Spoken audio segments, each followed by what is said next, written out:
Morning student, I hope everyone fine today. तो बच्चों, आज हम चैप्टर 4 स्टार्ट कर रहे हैं। तो चैप्टर 4 में है एक स्टोरी, सब्र का फल।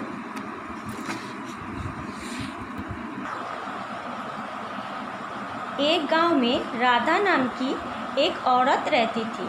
वो बहुत समझदार थी। उसके पास एक बकरी थी। बकरी जितना दूध देती, राधा उसमें से कुछ दूध बचा लेती। उस दूध से वो दही जमाती, दही से मक्खन निकालती, मक्खन से घी निकालकर उस घी को राधा एक मटकी में डालती रहती। धीरे धीरे जब मटकी घी से भर गई, तब राधा ने सोचा, अगर घी को नगर में जाकर बेचा जाए तो काफ़ी पैसे मिल जाएंगे। उन पैसों से वो घर की ज़रूरत का कुछ सामान खरीद सकती है। राधा घी की मटकी सिर पर उठाकर नगर की ओर चल पड़ी। उन दिनों आने जाने के लिए अधिक साधन नहीं थे। लोग अधिकतर पैदल ही सफ़र करते थे। रास्ता बहुत लंबा था, गर्मी भी बहुत थी। राधा थक गई थी, इसलिए उसने सोचा थोड़ा आराम कर ले। आराम करने के लिए वो एक वृक्ष के नीचे बैठ गए। घी की मटकी उसने एक तरफ रख दी। वृक्ष की शीतल छाया में बैठते ही राधा को नींद आ गई।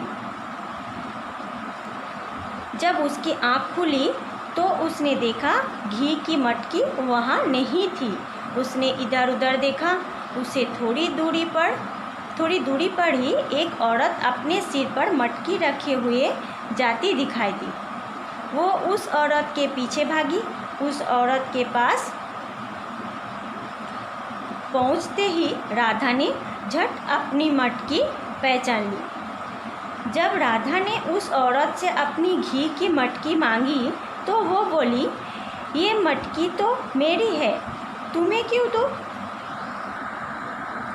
राधा ने बहुत विनती की, पर उस औरत पर कुछ असर न हुआ। उसने राधा की एक ना सुनी। राधा ने मटकी के लिए बहुत शोर मचाया। शोर सुनकर लोग एकत्र हो गए। लोगों ने जब पूछा तो उस औरत ने घी की मटकी को अपना बताया। लोग निर्णय नहीं कर पाए कि वास्तव में मटकी किसकी है, इसलिए वे उन दोनों को हाकिम की कचहरी में ले गए। राधा ने हाकिम से कहा, हुजूर, इस औरत ने मेरी घी की मटकी चुरा ली है। अब वो मुझे वापस नहीं लौटा रही है। कृपया इससे मुझे मेरी मटकी दिला दे। मुझे वो घी बेचकर घर के लिए ज़रूरी सामान खरीदना है। तुम्हारे पास ये घी कहाँ से आया और इसने कैसे चुरा लिया? हाकिम ने पूछा। मेरे पास एक बकरी है, उसी की दूध से मैंने ये घी निकाला है। रास्ते में आराम करने के लिए मैं एक वृक्ष की छाया में बैठी तो मुझे नींद आ गए। तभी वो औरत मेरी मटकी उठाकर चलती बनी।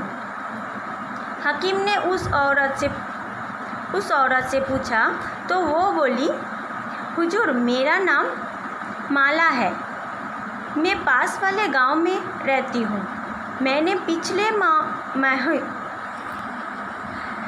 पिछले माह ही एक भैंसे खरीदी है जो बहुत दूध देती है।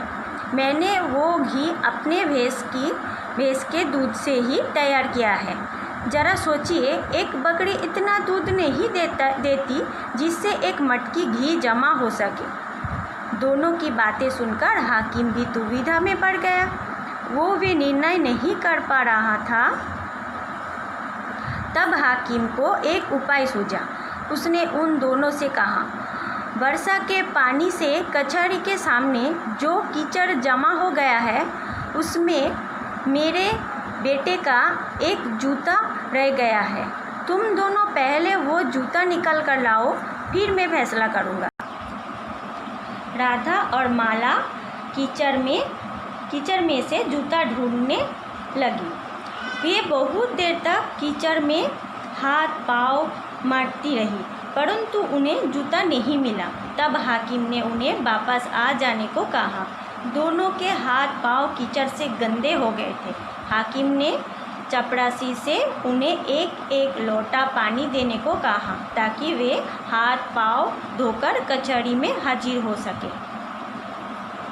दोनों को एक एक लोटा पानी दे दिया गया। राधा ने तो उस एक लोटा पानी से ही अपने हाथ पाँव धोकर थोड़ा सा पानी बचा लिया, लेकिन माला एक लोटा पानी से एक हाथ भी नहीं धो पाई।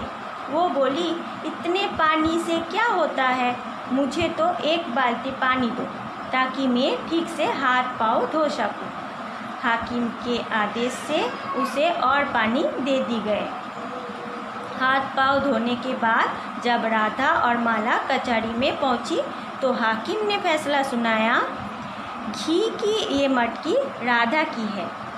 माला जबरन इस पर अपना अधिकार जमा रही है। सब लोग हाकिम के न्याय से बहुत खुश हुए क्योंकि उन्होंने स्वयं देख लिया था कि राधा ने कितने संयम से सिर्फ एक लोटा पानी से ही हाथ पाँव धो ली थी। माला में संयम नाम मात्र की भी नहीं था। वो भला घी कैसे इकट्ठा कर सकती है। राधा संयमी होने के साथ साथ ईमानदार भी थी, इसलिए उसकी विजय हुई। तो इसका लेखक है श्याम सुंदर अग्रवाल। तो बच्चों ये स्टोरी का शब्दार्थ और शॉर्ट क्वेश्चन वर्ड क्वेश्चन आपको अपना नोटबुक में लिखना है। मैं इसका पिक आप लोगों को भेज दूँगी। आज तक के लिए इतना ही। Thank you.